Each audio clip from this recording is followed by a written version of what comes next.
গাছের শক্তিটা কমিয়ে দিচ্ছি বন্ধুরা, দেখতে পাচ্ছেন পাতা ছাঁটি করে দিচ্ছি। আজকে হচ্ছে মার্চ মাসের 10 তারিখ।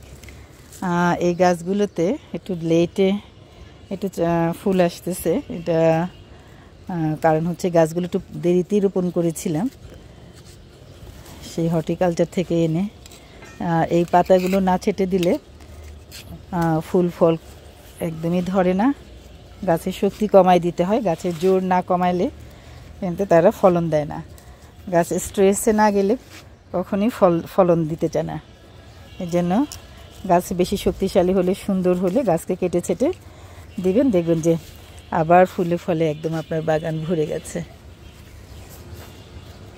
আমার এখানে বেগুন গাছগুলো একদম ঢেকে গেল টমেটো গাছের পাতা দিয়ে।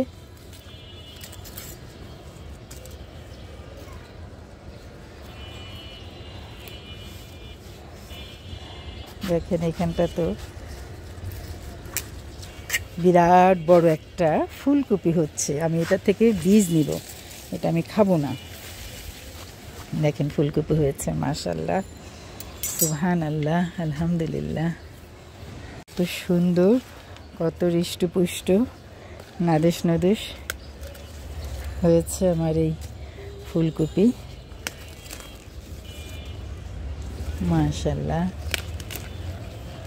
এই ডগাগুলো তো রান্না করে খেতেই পারি, তাই না? ওই যে দেখেন ফুলকপি, কি সুন্দর অবস্থা।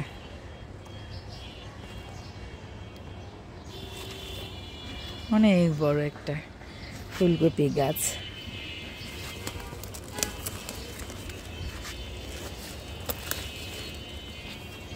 ডগাগুলো দিয়ে রান্না করে খাই আজকে। আর গাছের ফুলটা একটু বড় হোক, মাশাআল্লাহ। দেখেন কতগুলো পাতা। এই পাতাগুলো একটু বাতি হয়ে গেছে, এটা খাওয়া যাবে না, কিন্তু ডগাগুলো খাবো মাছ দিয়ে রান্না করে।